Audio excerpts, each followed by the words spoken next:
Hey guys, and welcome back. I'm sorry I took a week off. I'm home now. It's December, the season of Christmas. And while last year for December I talked about my favorite old Christmas movies, so this year I'm going to do something a little different. I'm going to be talking about Christmas specials or Christmas episodes that I love and that I grew up with. So let's do this.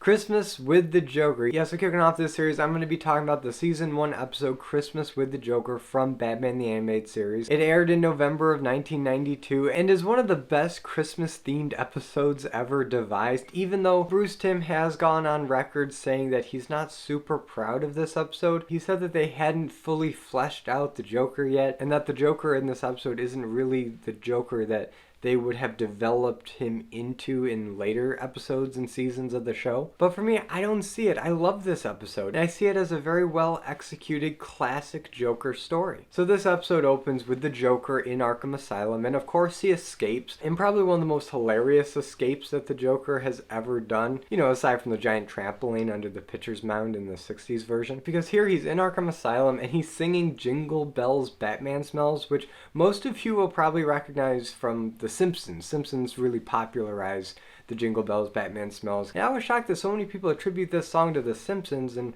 while the Simpsons did popularize it, the Joker in Batman the Animated Series did it first, about a whole year before the Simpsons ever did. But anyway, the Joker is singing this jingle, and he goes to put the tree topper on, and it blasts off, and he is free as a bird. But now comes the big question. What is the Joker planning now that he's freed? Well, Robin thinks that there's no way the Joker's going to pull anything on Christmas Eve. This is the one year where everyone's so full of good cheer. So Batman and Robin go out on patrol. And sure enough, they do not find any crime whatsoever. That is until the Joker hijacks all the airwaves of Gotham City and puts on this twisted Christmas special of his own making, where he threatens to murder 3 hostages at midnight if Batman doesn't find where he is. And those hostages are Commissioner Gordon, Harvey Bullock, and Summer Gleason. And I always thought Renee Montoya was the woman that was held hostage because 2 out of the 3 of them are cops, so I just kind of assumed all of them were cops, and Renee Montoya, the female cop of Gotham City, she's fairly popular. And she is in the show, so I find it weird that they didn't include her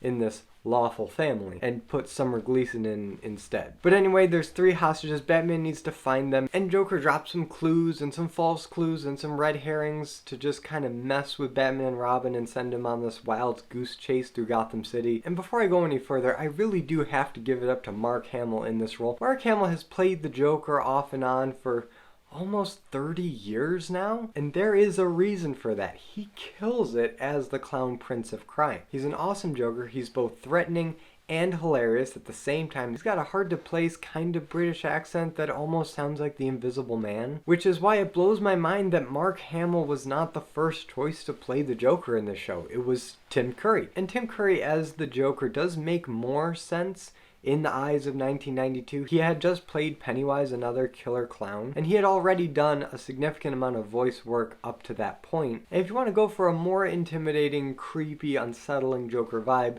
he's the way to go. But unfortunately, for one reason or another, he just couldn't do it, so they got Mark Hamill to come in kind of last minute and dub over his voice for the first few episodes. And Christmas with the Joker is one of those episodes that Tim Curry had recorded and Mark Hamill had to dub, which is why if you look really carefully, the lip flaps on the Joker don't always exactly match the voice coming from Mark Hamill. And while that can be distracting at times, Hamill's voice is just so good and has so much energy to it that you just can't help but go with it and just embrace the fact that this is the voice of the Joker from now until forever. And what's also unique about the Joker in this episode is that his face and his facial expressions get way more off-model than they do later in the series. And what that does is it allows the animator to really stretch and warp the Joker's facial features as he's talking to really give it more energy, more emotion, more excitement, and just more crazy that you would expect from the Joker. And that's another thing. The Joker in this episode, even though you don't actually see him kill anybody,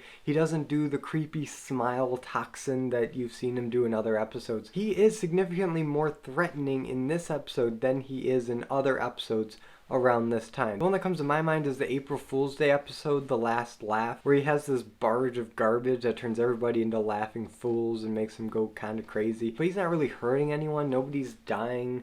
He's just kind of busting into shops and taking valuables, petty crime stuff. And that doesn't really feel like the Joker to me. That's more like Cesar Romero made for little kids Joker, and not the still made for little kids, a bit more mature take on the Joker that we get in other episodes. And in Christmas with the Joker, he has hostages. There's a ticking clock. He's broadcasting his crime on the airwaves, which is just a classic Joker setup. You can't have a good Joker story and not have him at least try to broadcast something on television or on the radio, or just something to put it out into the people to send them into a panic. That is what the Joker is all about. And this episode takes a surprising amount of influence from the old Fleischer Brothers Superman cartoons of the 40s, which if you've seen those and you've seen any episode of Batman the Animated Series, you can clearly see some influence there. The Art Deco designs, the darker, more film noir feel of it. In fact, Batman was so dark that they ended up just using black paper instead of white paper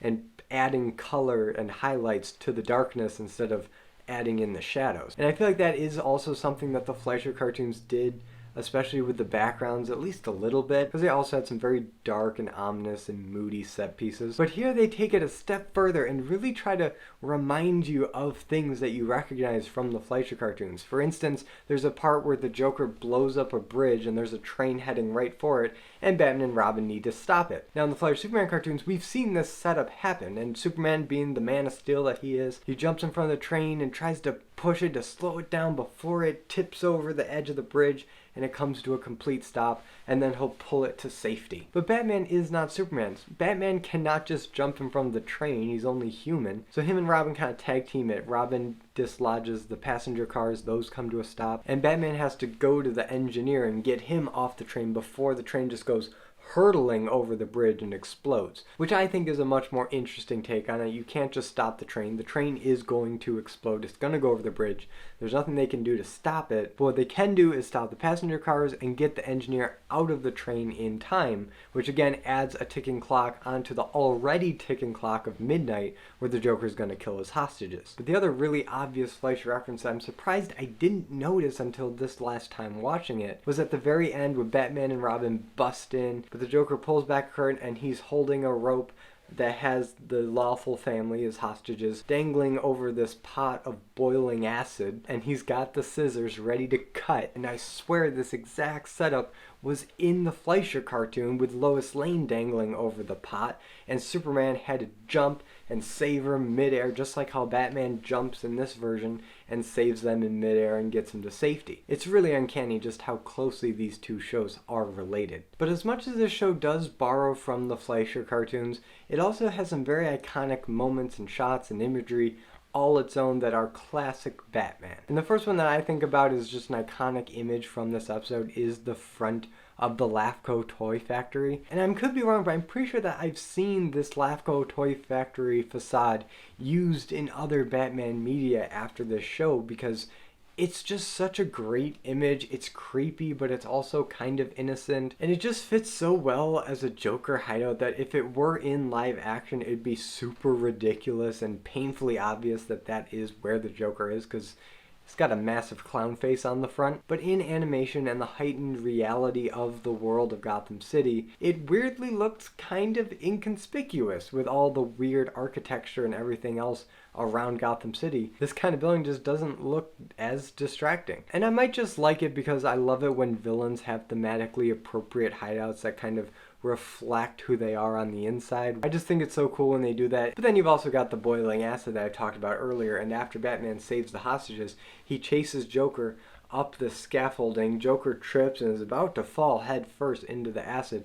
but Batman catches him. And even though they already did a climax that looks eerily similar to this in The Last Laugh, I just can't help but love it in a Joker story when the climax reminds me of the Joker's origin story in Axis Chemicals. And I also think it's cool that this series never really tried to explain the details of the Joker's origin story, but threw in these visual cues, and I just think that's really cool. But for me, the biggest impact that this special has had on me personally is the fact that it ultimately revolves around Batman sitting down to watch It's a Wonderful Life for the first time. You know, the old Frank Capra movie that I reviewed last year? Yeah, apparently Batman has never watched that movie, but Robin's a big fan and he's trying to get Batman to sit down, but then the Joker hijacks the airways so they can't do that. But at the very end, Batman finally watches it, and there's a couple interesting exchanges about It's a Wonderful Life in this episode, where Batman's like, oh, I couldn't get past the title because he's dark and brooding. And It's a Wonderful Life is ultimately about the good of people and optimism and hope, and it's uplifting. Which, looking at it that way, does make sense that Robin, who's kind of the